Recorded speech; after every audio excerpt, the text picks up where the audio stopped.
हरे कृष्णा। श्रील प्रभुपाद की जय। श्रीमद् भगवद गीता अध्याय 3 श्लोक संख्या 35। श्रेयान् स्वधर्मो विगुणः परधर्मः स्वनुष्ठितात् स्वधर्मे निधनं श्रेयः परधर्मो भयावह।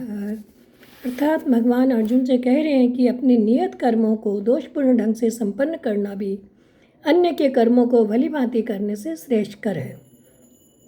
स्वीय कर्मों को करते हुए मरना पराये कर्मों में प्रवृत्त होने की अपेक्षा श्रेष्ठतर है, क्योंकि अन्य किसी के मार्ग का अनुसरण भयावह हो सकता है। तो भगवान यहाँ बता रहे हैं कि राग द्वेष के वश में न होकर क्या करना चाहिए और क्या नहीं करना चाहिए।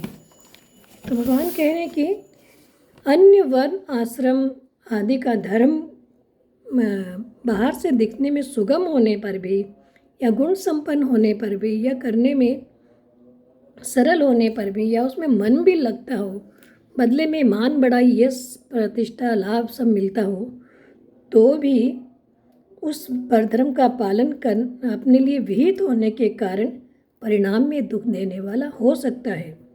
इसके विपरीत अपने वर्ण आश्रम आदि का धर्म बाहर से कम गुणों वाला दिखने से, करने में कठिनता होने से या परिणाम में इतना लाभ ना भी दिखे, तो भी स्वधर्म का निष्काम भाव से पालन करना परिणाम में कल्याण देने वाला होता है।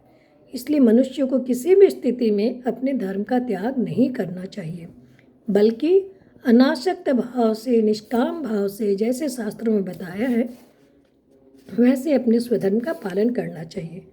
अर्जुन युद्ध करने की अपेक्षा भिक्षा मांगकर अपना जीवन निर्वाह करने को श्रेष्ठ समझते थे। हमने पहले अध्याय में देखा, दूसरे अध्याय में देखा कि अर्जुन ने कहा कि मैं भिक्षा मांगकर भी अपना जीवन निर्वाह कर लूँगा। तो यहाँ भगवान अर्जुन को ये समझाना चाहते हैं कि भिक्षा के अन्न से जीवन निर्वाह करना एक भिक्षुक के लिए स्वधर्म है, पर तुम्हारे लिए नहीं, क्योंकि तुम्हें गृहस्थ हो, क्षत्रिय हो, भिक्षुक नहीं हो। पहले अध्याय में भी अर्जुन ने कहा था कि युद्ध करने से पाप लगेगा, तब भी भगवान ने कहा था कि धर्म में युद्ध न करने से तुम्हें पाप लगेगा। अगर तुम अपने स्वधर्म का पालन नहीं करोगे तो तुम्हें पाप लगेगा। तो भगवान अर्जुन को कह रहे हैं कि क्षत्रिय कुल में जन्म लेने के कारण छात्र धर्म के नाते, एक क्षत्रिय का धर्म होता है कि घर सामने आए हुए युद्ध में पीठ ना दिखाना। तो छात्र धर्म के नाते युद्ध करना तुम्हारा स्वधर्म है, तुम्हारा कर्तव्य है। अतः युद्ध में जय पराजय, लाभ हानि, सुख दुख को समान देखना है और युद्ध रूप क्रिया को संबंध अपने साथ नहीं, ऐसा समझकर केवल स्वधर्म का पालन करने के हेतु और कर्मों के प्रति आसक्ति मिटाने के लिए अपना कर्म करना है, और यही तुम्हारे स्वधर्म का पालन होगा। आगे भगवान कह रहे हैं स्वधर्मे निधनम श्रेय है, यानी स्वधर्म का पालन में यदि सदा सुख, आराम आदि, धन संपत्ति, मान बढ़ाई आदि मिलता तो अभी सभी लोग आराम से अपना स्वधर्म पालन करते ना, परंतु स्वधर्म का पालन सुख अथवा दुख को देखकर नहीं किया जाता, प्रत्युत भगवान तथा शास्त्रों की आज्ञा देखकर किया जाता है।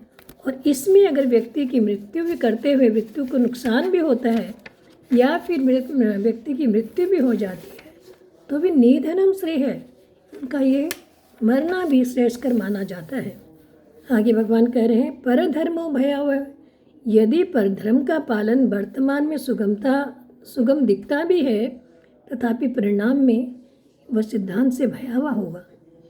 यदि मनुष्य स्वार्थ भाव का त्याग करके परहित के लिए स्वधर्म का पालन करे तो उसके लिए फिर कोई भय नहीं है। तो भगवान ने अर्जुन को समझाया है कि अपने स्वधर्म का, अपने क्षत्रिय धर्म का पालन करो, परिणाम में जो भी आएगा वो तुम्हारे लिए श्रेष्ठ ही होगा। और भिक्षा मांगकर तुम जीवन निर्वाह तो कर लोगे, परंतु इसका परिणाम जो आएगा वो भयावह होगा। हरे कृष्णा।